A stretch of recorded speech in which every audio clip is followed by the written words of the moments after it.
Hi, welcome to the lecture, which is lecture 10 for scaling.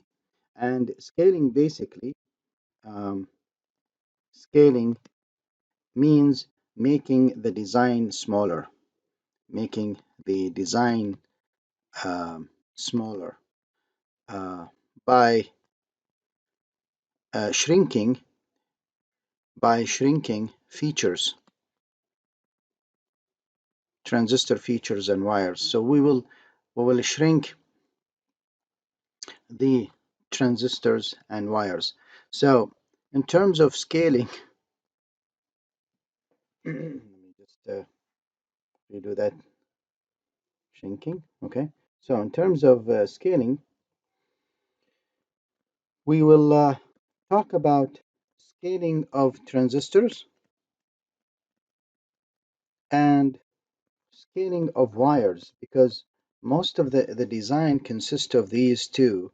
In terms of the IC designs, you have transistors and you have wires. And we will see that they behave somewhat differently. So we will go over a quick intro, and then we'll start on discussing how transistors can be scaled and the impact on delay and power and energy.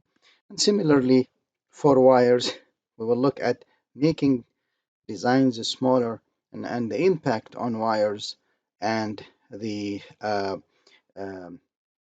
the delay, the power, and the energy. Now, um, someone might ask, what are the things that we're going to be scaling?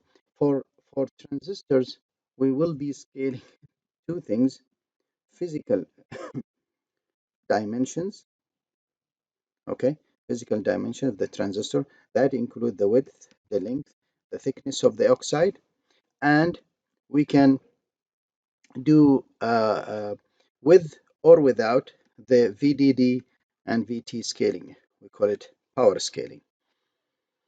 As for wires, we can scale the width of the wire, the um, spacing, the thickness, the height of the wire from the next layer. And for the length of the wire, we will see there are two types of wire we'll discuss: the local and the global. Okay, and we will see that local wires will scale differently.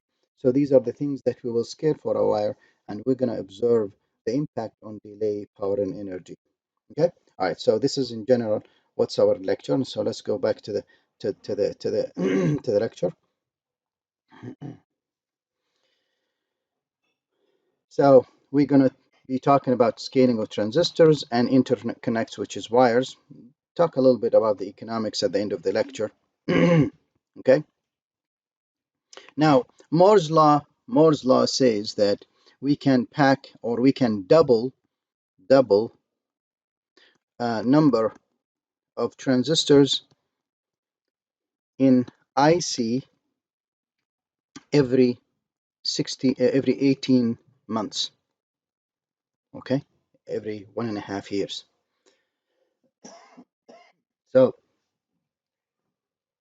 you can see the impact on the growth number of transistors on the speed of the chips, right? All right.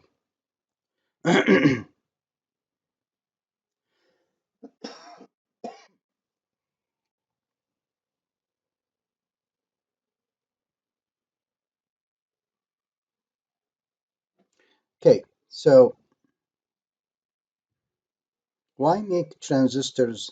Um, why have more transistors on an IC? Now, obviously, or how can we, let's say, how can we have more transistors on an IC? This is very simple. We shrink transistors and we grow the dice, and that's why you can pack more transistors. Okay, and obviously that would make computers faster. So smaller transistors, better microarchitecture, and faster gates will lead at the end to faster computers. We can execute algorithms and features and tasks quickly. Now, we understand that the feature size shrink that it's a different color here, shrinks 30% every 2 to 3 years. So the shrinkage of this feature size allows to pack more transistors, and when we pack more transistors, they become cheaper, faster, and lower in power. Okay, and we will see in the scale table how that happens. Um, Unfortunately, wires, in particular global wires, do not follow this trend, and we will see that wires are problematic. Okay, the typical scale is S equals square root of 2, and this is basically because what we would like really, ideally, if I have, say, for example, 65 nanotechnology, I would like to, in the next generation, to go to the half of that, which is 32 nanotechnology. For example, I'm saying these are old numbers, but I'm just, for example, to illustrate the idea. People saw that, of course, if we do that, then the scale factor becomes 2, because we have divided 65 by 2, roughly becomes 32 nanometer technology. But what happened, people realized that this is very difficult to achieve. So what people in the industry adapted is to go to an intermediate technology before they go to the third. So the intermediate technology will be 45 nano. And in this case, your scaling factor becomes square root of 2 rather than square rather than 2. So if you make 2 steps of technology, you have the technology. So this is one step, and this is the second step. And you can see we halved the feature because 2 successive generation of technologies would end up with half of the feature size. And again, why didn't we do it straightforward, this path? Because this is very difficult. This is hard, okay, in the industry to do it. All right. So that's why typically the feature size is is square root of 2. So we say that the old feature size, feature size divide by the scale factor, which is square root of 2, or let's just say in this case s, okay, square root of 2 or s equals the new feature size.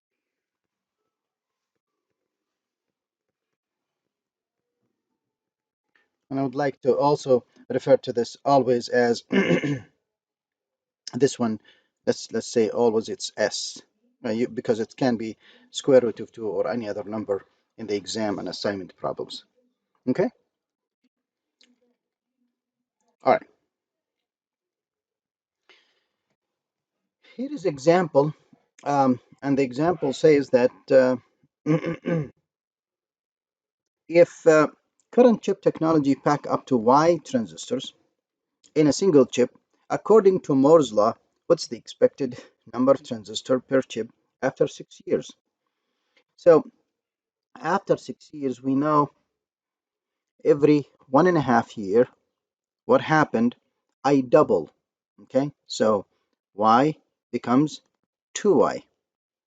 Another 1.5 years, it becomes 4Y. Another 1.5 years, it becomes 8Y. Right? Another 1.5 years, it becomes 16Y. So after 6 years, number of transistors becomes 16Y. Now, how much the die would grow to accommodate the increase in number of transistors? Assume minimum feature size shrinking by 30% every 2 years. The very first 2 years, we have gone from x dimension on a die. I'm sorry, on a feature size, okay, to 0.7x, 0.7x. The next 2 years, 0.7 square by 0.7 square, and the next 2 years, 0.7 to the 3, 0.7 to the 3. So the area of the feature size have changed from x square all the way to 0.7 to the 6 x square. Okay, so the area has shrunk by 0.7 to the 6 of the feature, but we know that the feature size, so this is the shrinking in the feature, but we know that the transistors have gone up by 16Y. We multiply the two and we get 1.88Y. This is the growth that we need to do in the die size to accommodate the extra size, the extra number of transistors. And despite the fact that they shrunk, but because their area has gone faster, their number, I'm sorry, has gone faster, we have to grow the area by 88%. Okay. Now,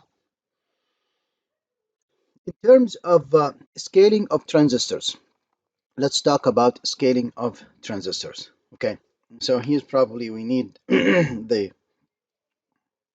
because we're going to talk about the scaling transistors, and then we're going to talk about the scaling table. Okay. So for that, let's use the whiteboard a little bit here. Okay.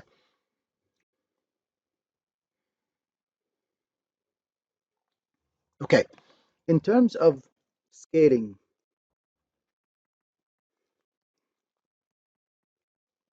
of transistors, we can really scale two things. We can either scale the physical dimension, and that includes the length of the transistor, the width, and the thickness. And we can scale the voltages, that includes VDD and the the threshold. And because of that, we have different flavors as a result of this. And the flavors are the following. So we have full scaling, we have constant uh, uh, constant voltage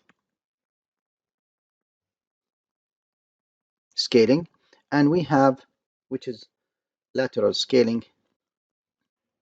Very not, okay, so we'll have it for completeness actually. Okay, and basically, if we look at the voltages, okay, if we look at the voltages or physical dimension, I'm sorry, the physical dimension, we will see that the full scaling scales the physical dimension, and the constant voltage scales as well the physical dimensions. The lateral scales only the length, meaning W, the width of the transistor, and the TOX are not scaled, are not scaled.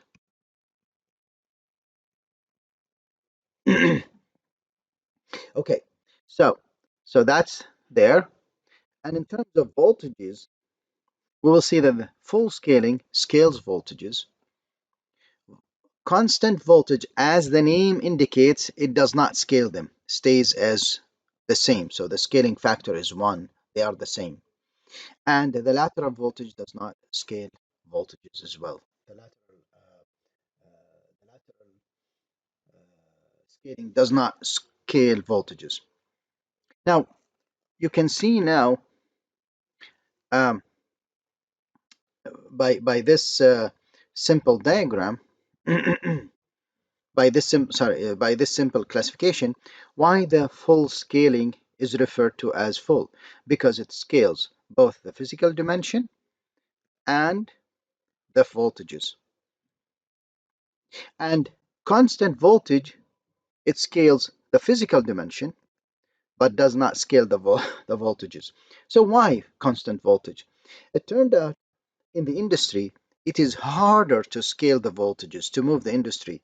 So what they do, they try to scale only the devices and keep the voltages, because it has to it is a little harder.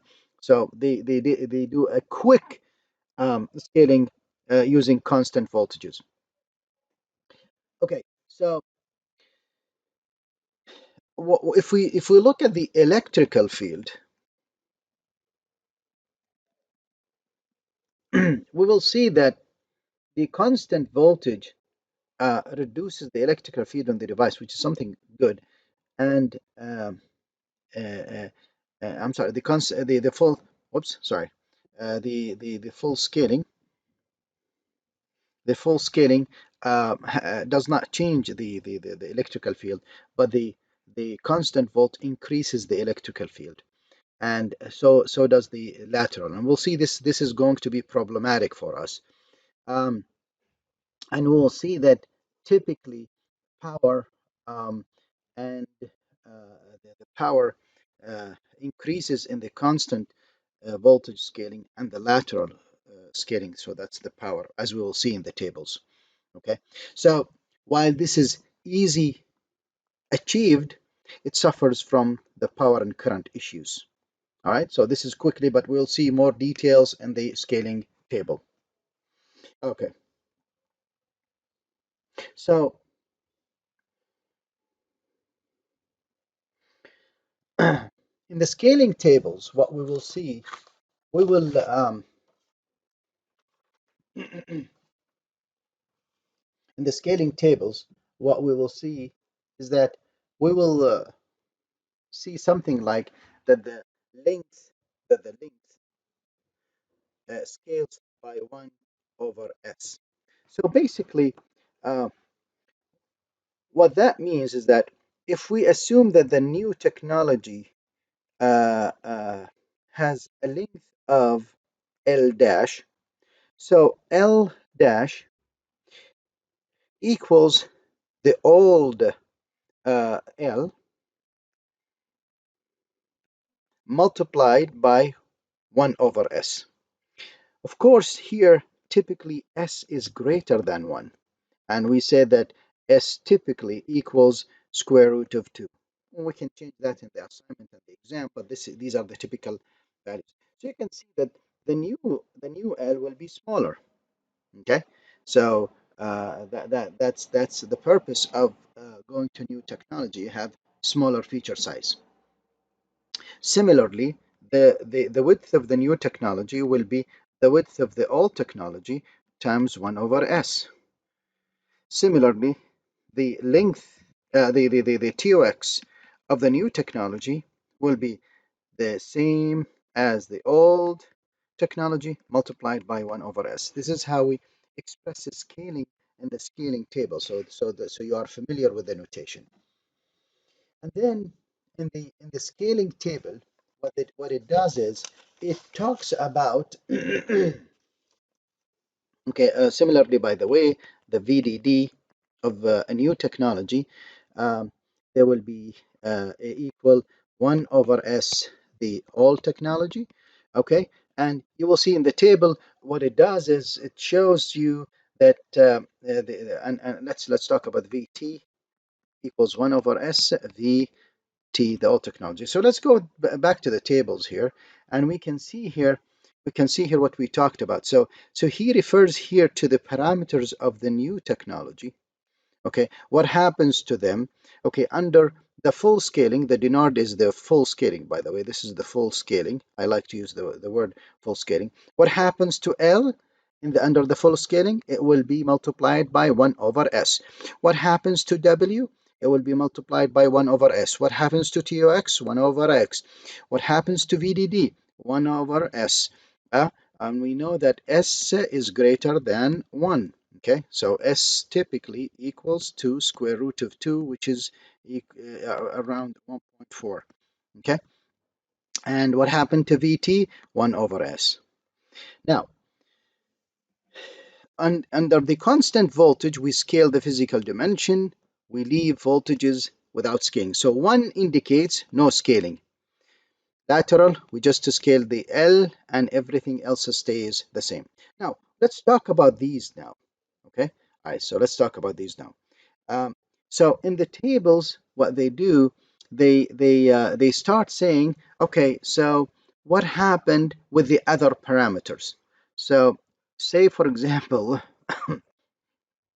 the beta, the transconductance, the beta, which we use in the current equation, is roughly proportional to um, um, W over L times 1 over TOX. So now this is roughly, and I say here roughly, okay? So because all of these are just estimate. So the beta of the new technology equals what? Well, it is roughly equals W prime L prime times 1 over TOX prime, okay?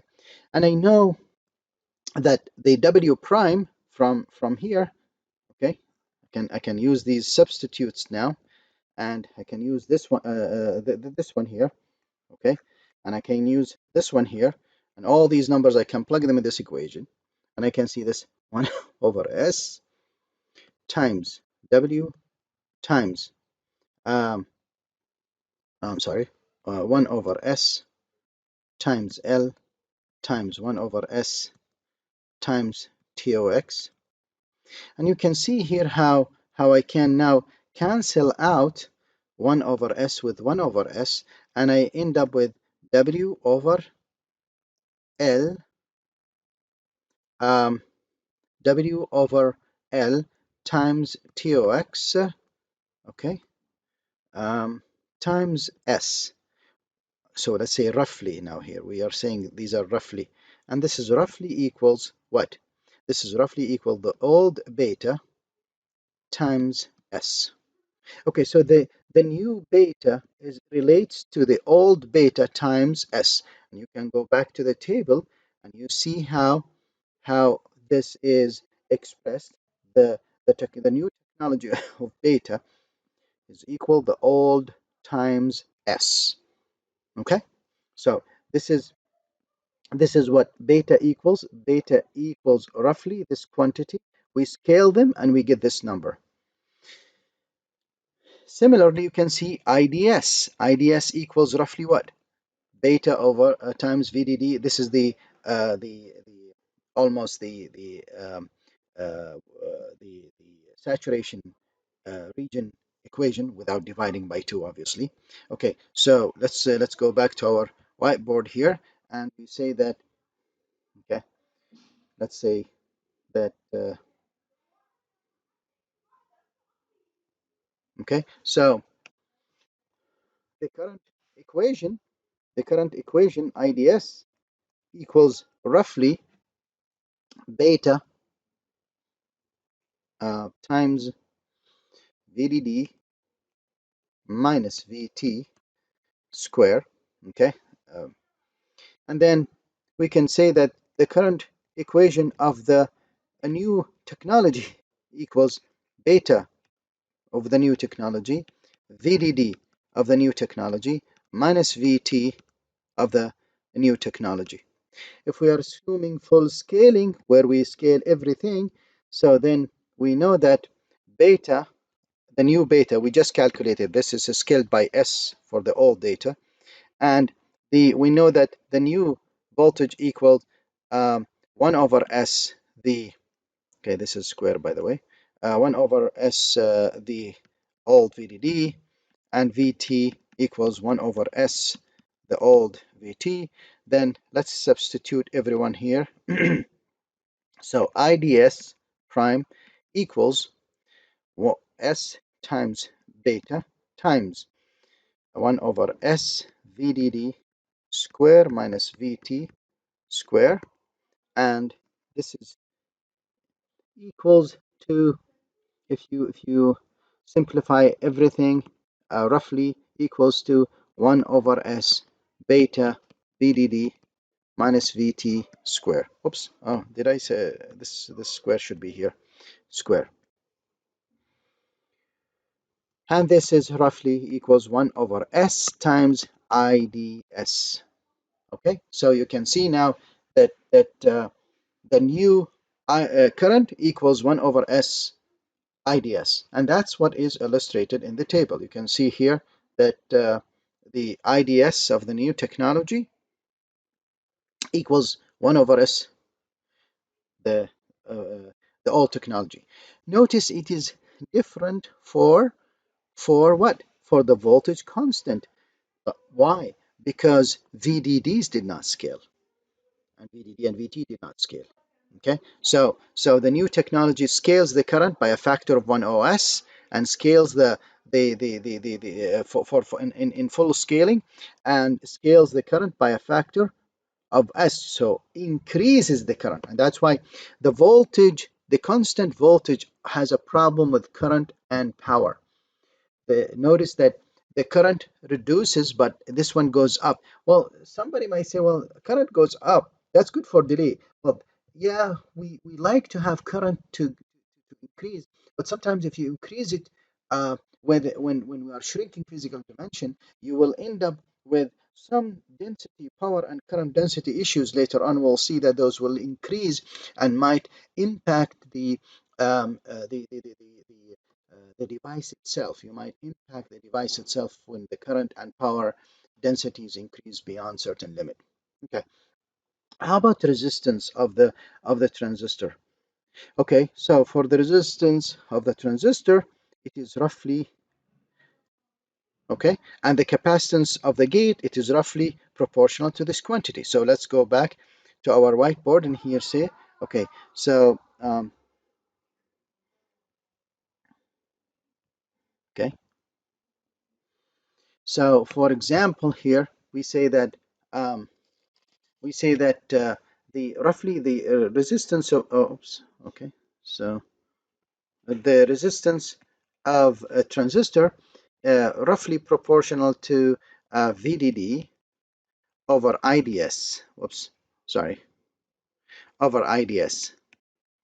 Okay, so now current, so the resistance of the new technology, okay, equals the voltages of the new technology over the current of the new technology. Well, we know that VDD scales, right, with respect to the old VDD, and the current also scales with respect with the old current. So now we can see that we can now cancel this with this, and you ended up with VDD over IDS, which is equals to R. So the new resistance for the device equals the old resistance. Okay, so the transistor resistor did not change. Okay, how about the gate capacitance? Well, we know that the gate capacitance of a transistor is roughly proportional to the width times the length of the transistor divided by TOX. So the capacitance of the new technology equals the new length and width divided by TOX, the new technology 2x, and that is equal to 1 over S times W times 1 over S times L divided by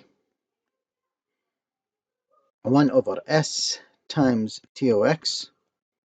Okay, and you can see here we can cancel um, this with this, and we end up with 1 over S times C. So the new gate capacitance will be scaled by 1 over S. Everything I do here, by the way, is for full scaling. The other scaling, you have to apply the appropriate scaling for the voltages. So resistance and the resistance of the device and the capacitance of the device is scaled as such. So let's talk about the speed of the device, the speed of the transistor device. So we know that the speed of the transistor device is proportional to the resistance, roughly, let's say roughly, resistance and the capacitance of the device. So let's see what happened with the new technology, with the speed of the transistor and the new technology. Well, we know this will be the new R and the new C, and we know that from here, if we plug in these numbers, okay, we will get that the this will be equal 1 over S, the old delay. So we will see that the device will become faster, and if we assume that the frequency equals 1 over tau, so that means the frequency will be higher. F, the old F, or the new F, I'm sorry, will be S times the old F. So the new frequency will be scaled up by S factor because the delay was scaled down by 1 over S factor. Okay? All right. Now, how about if we talk about the um, the energy? Okay, so the energy, we know it is proportional to CVDD square. Okay, as we have seen in the power section. Okay, so how about what happens with the new energy? Well, the new energy is gonna be proportional to the new capacitance and V squared dd. So if we use our computation of the capacitance of the device, we know that the capacitance was scaled down by 1 over S times C, and the VDD scales down by 1 over S VDD, okay, this all square. So eventually this becomes 1 over S to the power 3 E. So the new energy scaled by significantly by this factor. Now let's talk about power now, and let's see. Power is switching power. That is switching power. Let's see. Switching power is roughly energy times frequency. Okay. Now we're ignoring the activity factor here for now. So the new switching power for a new technology equals what? Well, it is the new energy times the new frequency.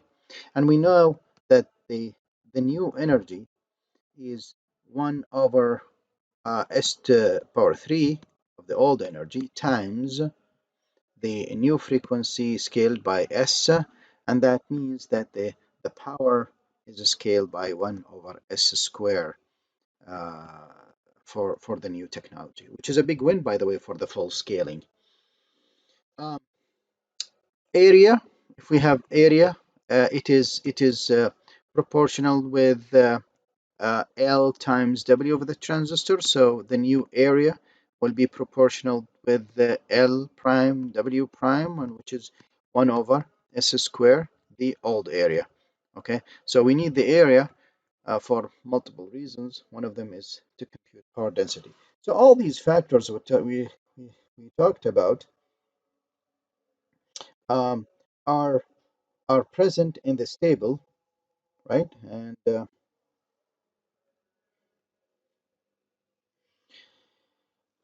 we roughly calculated for the full scaling here, okay? And you can apply the same math to the constant voltage scaling and lateral scaling. The most important thing to watch is the delay here. We see how the delay overall improves with all kind of scalings, more so obviously the frequency tracks here, more so for the constant voltage scaling, a big win in terms of the decrement of delay or increase in frequency. The energy scaling, uh, more pronounced and obvious in the full scaling. The power, big win for the full scaling, big problem for the constant voltage and the lateral scaling. When your power goes up by S, that's problematic.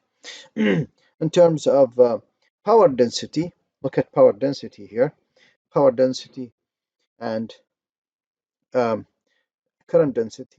The power density does not increase. That's good news for hot spots and um, device integrity as you go operational for a long time and execute all these floating points and heavy duty programs.